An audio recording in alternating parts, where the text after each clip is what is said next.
No problem. Hello traders, మంచి learning వీడియోకి మళ్ళీ మీ అందరికీ స్వాగతం అండి. చూద్దాం మనం ట్రేడ్ ఏం తీసుకున్నాము, రీజన్ ఏంది, థంబ్నెయిల్ చూసారు కదా, దాని గురించి మాట్లాడుకుందాము. బట్ అంతకన్నా ముందు ఎవరికైనా వీడియోస్ నచ్చుతుంటే లైక్ చేయండి సార్, ఎవరికైనా యూజ్ఫుల్ అనుకుంటే షేర్ చేయడానికి ట్రై చేయండి. Fine, simple. మీరు గత కొన్ని రోజులుగా చూస్తుంటే నా వ్యూ ఏం చెప్పుకున్నాం సార్, క్లియర్గా ఉండాలి సార్. నా వ్యూ ఏం చెప్పుకుంటున్నాము, సెల్ ఆర్ బేరిష్, కరెక్ట్ కదా సార్? నా వ్యూ అంతా బేరిష్గానే ఉంది, స్టిల్ ఇంకా బేరిష్గానే ఉంది. ఫైన్. సో నిన్న చూసుకుంటే ఒక మంచి కరెక్షన్ వచ్చినప్పటికీ కూడా రైట్, ఒక మంచి రికవరీ కనబడ్డప్పుడు కూడా సెకండ్ హాఫ్లో మీరు గమనిస్తే సెకండ్ హాఫ్లో షార్ప్ సెల్లింగ్ వచ్చింది. ఫైన్. సో నేనేం చేశానంటే ఈరోజు గ్యాప్ అప్ అయింది కాబట్టి వెయిటింగ్. ఎందుకోసం వెయిటింగ్ అంటే ట్రాప్ అవ్వాలి కదా సార్ బయర్స్, కాన్సెప్టే అది. మీకు తెలిసినా తెలియకపోయినా మార్కెట్ అలానే బిహేవ్ చేస్తారు సార్. నార్మల్ ట్రేడర్స్ ఎలా చేస్తారో మీకు చెప్తాను. రైట్, ఇది నిన్నటి హై, కరెక్ట్ కదా? ఇది నిన్నటి హై. మార్కెట్ ఏం చేసింది, నిన్నటి హైని బ్రేక్ చేసింది. సో చాలామందిని ఇక్కడ బయర్స్ని ఇన్వైట్ చేసింది సార్. ఎందుకు అనుకుంటున్నారు, బయర్స్ని ఎందుకు ఇన్వైట్ చేస్తారంటే మార్కెట్కి లిక్విడిటీ అవసరం పడుతుంది సార్, దాన్ని అనుకున్న మూమెంట్ ఇవ్వాలి అంటే. సో ఇక్కడ ఈ బ్రేక్అవుట్లలో ట్రేడ్ చేసే వాళ్ళు చాలామంది ఉన్నారు సార్. నేను చాలా రోజుల నుంచి చెప్తున్నాను, బ్రేక్అవుట్ ట్రేడింగ్ ఆపేయండి, మార్కెట్లో కొన్ని చేంజెస్ జరుగుతాయి, వాటికి తగ్గట్టుగా మీరు బిహేవ్ చేయాలి, బ్రేక్అవుట్ ట్రేడింగ్ ఆపేయండి.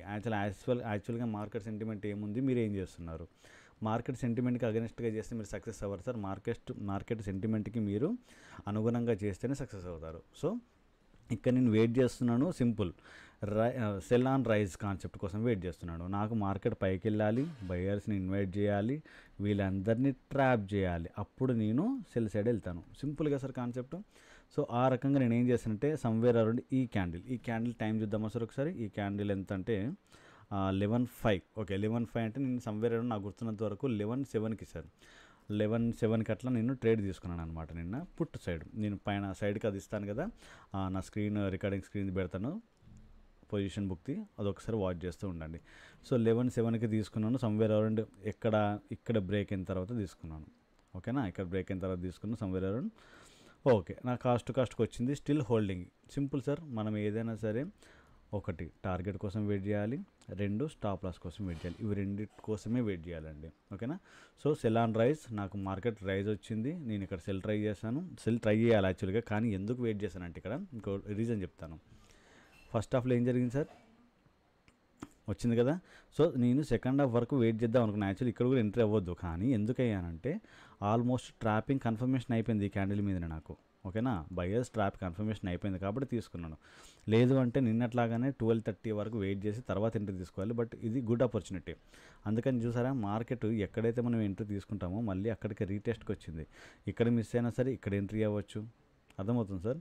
సో మంచి ప్రాఫిట్ బుక్ చేశాను సార్ ఈరోజు కూడా. చూస్తున్నారు కదా సైడ్కి.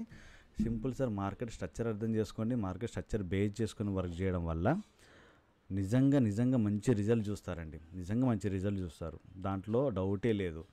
నేను కూడా అందరిలాగానే తప్పులు చేశాను సార్. నేను కూడా అందరిలాగానే మిస్టేక్లు చేసి, బ్రేక్అవుట్ ట్రేడింగ్ చేసి, హెవీ క్వాంటిటీ వేసి, అసలు ఇది రివర్స్ అయినా సరే యావరేజ్లు చేసి, మెయిన్గా నేను చేసిన పెద్ద మిస్టేక్ ఒకప్పుడు యావరేజ్ కాన్సెప్ట్ మీద పోతూ ఉంటే, నాకు అగెనెస్ట్గా మార్కెట్ పోతున్నా సరే ఇంకా లాట్స్ యాడ్ చేసుకుంటా ఎగ్జిట్ అయిపోయి హ్యూజ్ లాసెస్ తీసుకున్నాం. అర్థమైందా సార్? కాకపోతే మేము చేసిన మంచి పని ఏంటంటే త్వరగా మార్కెట్ నుంచి బయటకు వచ్చాం, త్వరగా స్ట్రక్చర్ని అర్థం చేసుకున్నాము, త్వరగా లెర్నింగ్ మీద ఫోకస్ చేసాము, త్వరగా సక్సెస్ అయ్యాము, ఇంతే. లాసెస్ కంటిన్యూ చేయలేదు సార్, మేము లాసెస్ కంటిన్యూ చేయలేదు. నేను కోరుకునేది కూడా మీ దగ్గర నుంచి ఏంటంటే ఫస్ట్ స్ట్రక్చర్ అర్థం చేసుకోండి. మార్కెట్ ఎందుకు బిహేవ్ చేస్తుంది, ఎక్కడ ఎలా బిహేవ్ చేస్తుంది, ఏం తీసుకోవాలి.